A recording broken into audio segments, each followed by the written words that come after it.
뉴스 속 경제 이슈는 더 쉽고 깊게, 최신 고용 동향은 더 빠르게 전해드리는 고용브리핑 365 시간입니다.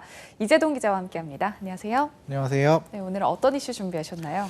네, 주변에 아직 백신 맞을 차례가 아닌 것 같은데 백신 맞은 분들 꽤 있죠. 네, 요즘에는 또 자녀 백신 신청하는 시스템이 워낙 또 간편하게 잘 돼 있다 보니까 벌써 이제 본인 순서가 아닌데도 맞은 분들이 많더라고요. 네, 맞습니다. 지난 15일 기준으로요.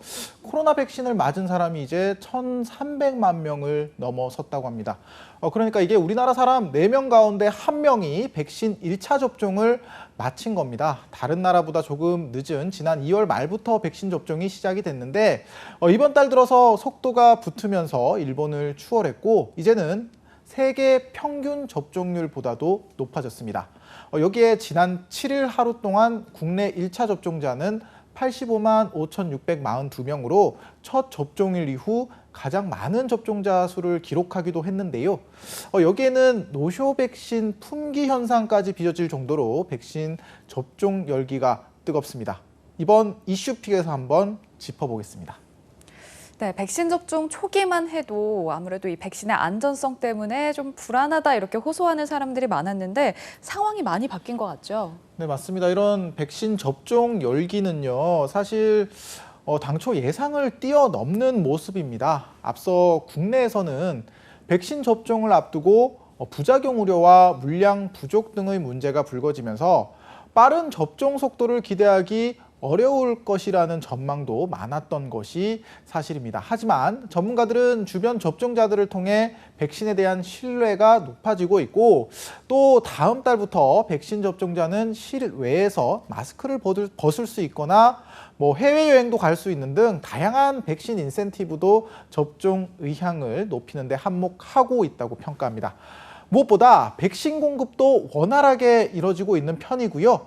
또 전문가들은 이 때문에 3분기에도 이런 높은 접종률을 기록할 것으로 내다보고 있습니다. 네, 그렇다면 아직 접종하지 않으신 분들, 내 순서는 언제쯤이 될까 궁금하는 분들 많으실 텐데요.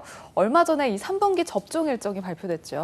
네, 맞습니다. 정부는 3분기가 끝나는 9월 말까지 전 국민의 70%인 3,600만 명에 대한 1차 접종을 마친다는 계획입니다. 이에 따라 3분기 접종 대상은 6월 예약자 중 미접종자, 또 교육, 보육 종사자와 대입 수험생, 50대 장년층, 그리고 40대 이하 연령층인데요.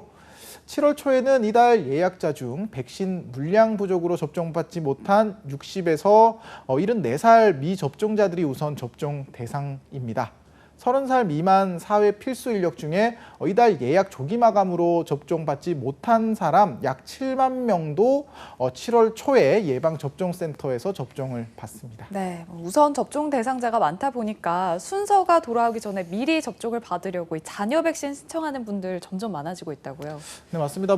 처음에는 이 부작용 때문에 좀 백신 맞아도 되냐 이런 의구심 상당히 많았는데 네. 그때와 비교하면은 이게 확연하게 달라진 분위기입니다.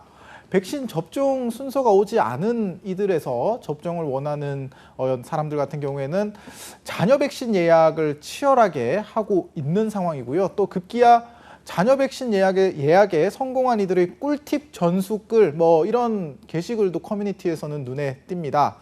인터넷에서는 병원 진료 시간 마감이 임박한 3시에서 5시 사이에 그 노쇼 백신이 많이 나온다. 또 앱 알림이 동시 전송이 아니라 순차 전송이기 때문에 시간차가 발생할 수 있어서 새로 고침만이 답이다. 이런저런 이야기들이 나오고 있는데요.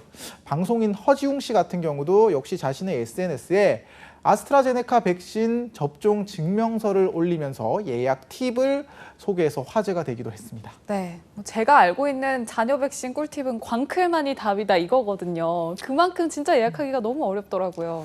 네, 맞습니다. 현재 그 카카오톡과 네이버에서 주변 위탁 의료기관의 자녀 백신을 알려주는 알림톡 기능을 서비스를 하고 있지만 자녀 백신 물량이 이게 많지가 않다 보니까 예약이 쉽지 않습니다. 혹시 아직도 초기 자녀 백신 신청 때처럼 전화 예약도 된다 이렇게 알고 계신 분들 많은 것 같은데 이제는 60세 미만을 제외하고는 카카오와 네이버 앱으로만 접수가 가능합니다. 나이 제한이 있죠. 30세 이상으로 1991년 12월 31일 이전 출생자만 선착순으로 신청이 가능합니다.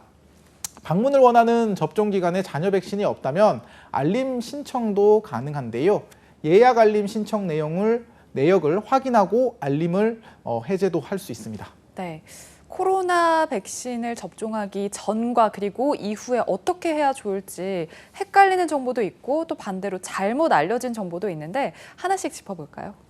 네, 한때 약국에서는 타이레놀 품귀 현상이 있었습니다. 이게 백신 주사를 맞고 증상을 미리 줄이기 위해서 접종 전에 진통제를 먹는 이런 분들까지도 있었는데 네. 이게 다 사실 잘못 알려진 일입니다. 접종 전에 먹었을 때 접종 뒤 이상 반응을 예방할 수 있다는 근거는 없습니다. 오히려 접종 효과가 떨어질 수 있다는 가능성도 제기가 되고 있어서 접종 전 복용은 권하지 않습니다. 네, 사실 아직까지 백신을 맞지 않으신 분들 중에 가장 걱정하는 부분이 아무래도 이상 반응이 나타날지도 모른다 이런 걱정 때문인데 어떤 증상들이 있을까요? 네, 일단 반드시요. 그렇기 때문에 반드시 백신 접종 이후에 15분에서 30분 정도는 접종 기간에 머물면서 이상 반응 발생 여부를 관찰을 해야 됩니다. 그리고 집으로 돌아간 뒤에는 적어도 3시간 이상은 좀 주의를 해 주셔야 됩니다. 그 접종 부위는 청결하게 유지를 하셔야 되고 접종하고 한 최소 2일 이상 고열이 있거나 평소와 다른 증상이 있다 이럴 경우에는 진료를 받아야 됩니다. 접종 부위 통증 또 발적 부기, 발열, 피로감, 두통, 근육통, 이런 메스꺼움까지 이런 흔히 발생하는 증상이라고 하는데 대부분 2, 3일 내에 사라지고 이때는 해열 진통제를 복용해도 무방하다고 합니다. 그래도 이게 개인 차이가 크다는 점은 좀 유념을 하시는 게 좋겠습니다. 그러니까 자신의 몸 상태 너무 믿지 마시고 잘 관찰하는 게 제일 중요하다는 얘기입니다. 네, 접종 후에 음주를 하거나 아니면 운동을 하는 것도 안 된다라고 알고 있는데 이거는 정확한 정보인가요? 네, 일단 접종 전후에 어떤 특별한 일 하지 말라 이런 의학적인 근거가 확실하게 있지는 않다고 합니다. 다만 접종 뒤에 경증 이상 반응이 발생할 수가 있고 또 드물지만 증상을 관찰해야 하는 경우도 있기 때문에 권장하지는 않는 건데요. 우리가 격한 운동을 한다거나 또 술을 마실 때 이게 우리 몸에 이상 증상이 발생을 해도 그럴 경우에는 사실 알아차리기가 힘들잖아요. 그렇기 네. 때문에 되도록이면 이상 반응이 나타날 수 있는 기간에는 이런 술을 마시거나 격한 운동 피하라는 얘기입니다. 그런 만큼 백신을 맞은 날은 되도록 충분한 휴식을 집에서 취하는 게 좋을 것 같습니다. 네, 한컷 이슈도 백신 관련 소식으로 준비하셨다면서요? 네, 정부가 원활한 백신 접종을 위해서요, 지난 4월 백신 휴가를 도입했습니다. 접종 다음 날 의사소견서 없이도 하루에서 이틀의 유급 휴가, 병가 등을 부여한다는 건데요.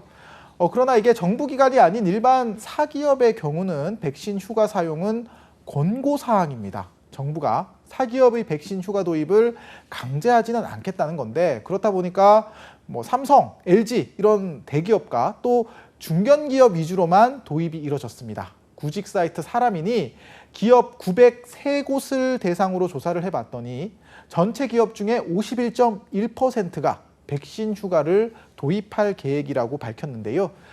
백신 휴가를 도입하지 않겠다고 응답한 기업들은 그 이유로 인력 부족 우려를 가장 많이 들었습니다. 인력 부족에 시달리는 중소기업이나 영세 업체는 백신 휴가는 먼 나라 이야기일 수밖에 없는 상황인 거죠. 전문가들은 중소기업 역시 원활하게 백신 휴가제를 도입할 수 있도록 정부가 재정 지원 등 다양한 지원을 할 필요가 있다 이렇게 조언을 합니다.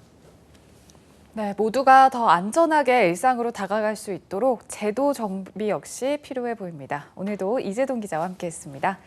고맙습니다. 감사합니다. 네, 지금까지 고용브리핑 365였습니다.